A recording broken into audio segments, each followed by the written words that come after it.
Hi everyone, my name's Meg and I work at St Mary's University in Twickenham. Today I'm going to be talking you through study skills and metacognition. So the aims of this session is to give you an introduction to metacognition, which is how we think about our own learning. We will then discuss the different skills and things you can do to help you effectively achieve this. I will then hone in on two specific study skills, note-taking and skim reading, which will help you out at both sixth form and college and onwards at university if that's where you decide to go. So firstly, you're probably thinking, what is metacognition? Metacognition and self-regulation approaches aim to help pupils think about their own learning, often teaching them specific strategies for planning, monitoring, and evaluating their learning. Now, this is different for everyone, so it's about finding out what works best for you. Now, this might sound like a lot, but it comes into the following approaches, which I'm about to show you. So on the screen now, you can see different forms of learning and different ways to help you plan, monitor, and evaluate your work. Now, the thing is, not everything on here is going to work for everyone. So again, as I said before, you have to find out what works best for you. So for example, if we look at checklists, are you someone that likes to write a list of everything that you have outstanding and tick it off as you go along and complete your work? Or are you someone that just likes to write down the priorities that you have to make it less foreboding when you go into a checklist? So you just have the priorities or the things that are worrying you and tick them off as you go along. So what you need to think about here is that a useful form of monitoring how your work is going, or a useful way of planning what you have to do? Because there are other ways of doing this, of course, like you could mind map when you're thinking of different ideas and you're planning your work. You don't have to just write down a list. And likewise, you might be someone who already has prior knowledge on the subject or the topic that you're researching, you're writing about, or the exam that you're taking. Sometimes it's really important to reflect on what you already know and how you can use that in your planning going forward. So have a think about what you already know on a subject or a topic before you go into an exam or write an essay. Another skill that's super important, especially when it comes to evaluating your work, is seeking feedback. Now, you don't only have to seek feedback if you've done not as well as you'd hoped in an exam or an essay or a piece of coursework. You can also get feedback if you've done really well, because you want to make sure that you can monitor your work, evaluate your work to an extent where you can maintain that level of excellence, essentially. So always speak to your teachers or advisors if you've done well, because you want to know how to maintain that level. And this also finally comes into being critical, of course, but never be too hard on yourself. As I said, seek that feedback and talk to your teachers and advisors about where you think you may have gone wrong. There are two other skills on here as well, note-taking and skim reading, but we will get onto those towards the end of the presentation, where I'll show you some different ways of both skim reading and note-taking that can help you when you're planning your work. So here are just some examples of why making sure you understand what works best for you in terms of learning and planning, monitoring and evaluating your work are really important, especially if you're planning to go to university. So I've put on here 3 different types of learning at university. So you have tutor contact, independent studies and practical, and how they cross over. So for tutor contact, we've already talked about seeking feedback. This is really important at university. So you'll have tutorials with your lecturers where you can discuss where you've done really well and where there might be room for improvement.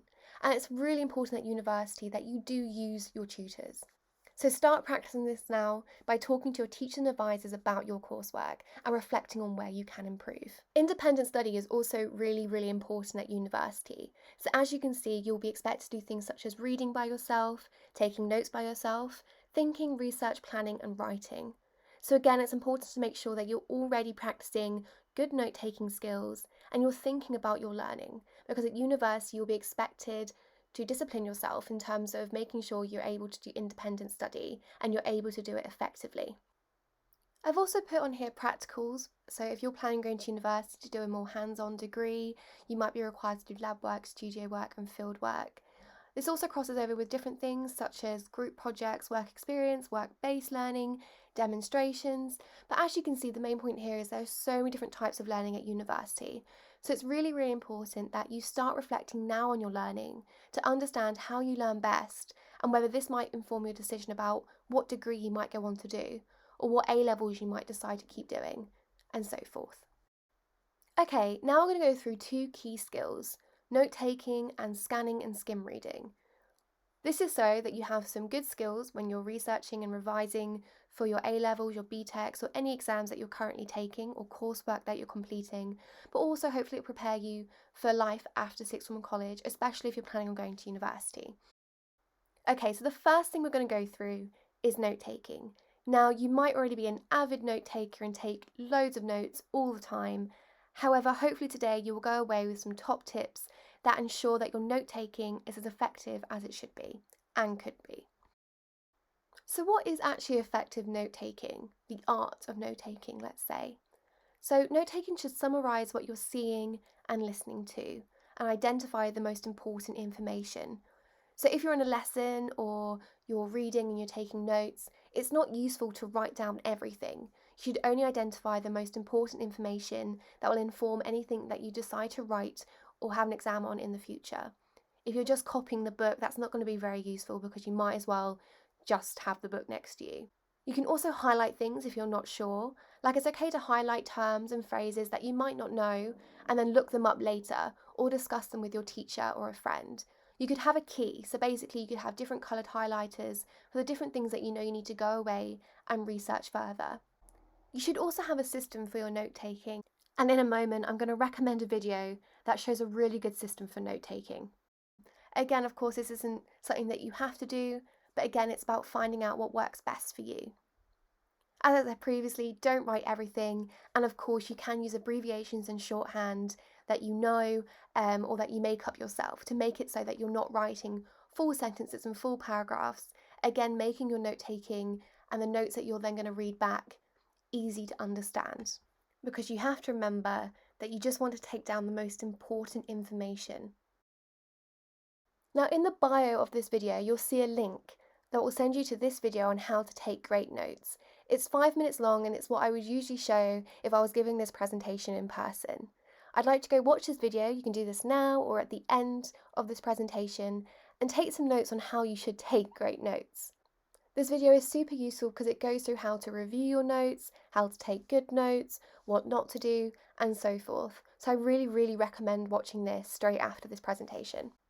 So one useful form of note-taking is called the Cornell note-taking method, and I always recommend to use this when I was at university myself.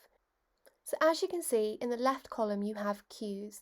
So this is where you'd put your main ideas, any questions you came across, any diagrams, or basic prompts to help you study. So like contents, let's say. And then on the right hand side you'd have your longer notes. So this is where you would record what your teacher is saying in concise sentences, maybe using the shorthand or abbreviations that you've come up with, and usually this is done in bullet points. And then at the bottom you have your summary. So what have you learnt during that class? What are the top level ideas that you've taken away from what you've learnt from your class or any books that you've read or any videos that you've watched? So this is how it would look like on paper if you were to write it yourself. As you can see, they have their left cue column, their right note-taking column, and at the bottom they have summarised what they learned from that video or that book or that lesson that they've been taught. So they've put a diagram, for example, in the cue column, they've put a page number for references, and they've also put some questions down there too. And as you can see in the note-taking area, it's a bit longer, but it's still bullet pointed.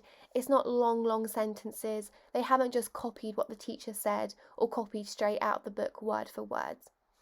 And at the end, they've summarised, as you can see. Now, as I said previously, this method of note-taking might not be for everyone. However, I want you to have a go.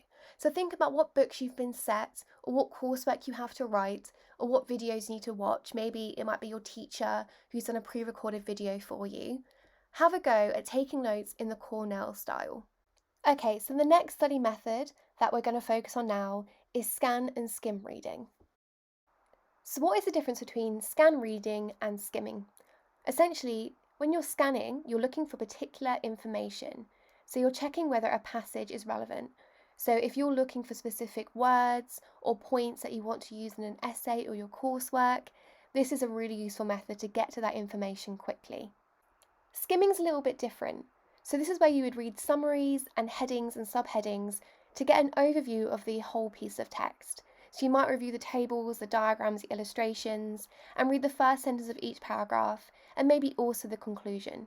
So you're reading quickly to make sure that you get the most out of that piece of text without having to read every single word. So here are two different types of ways of scan reading. On the left is probably the thing that you do the most. So you scan with your eyes for the most important information or phrases that you need to look up. However, on the left-hand side, you have a method that you might not have seen before or used before. Essentially, where you can see column 1 and 3, some people may decide to cover these with their arms or with other pieces of paper and just scan section 2.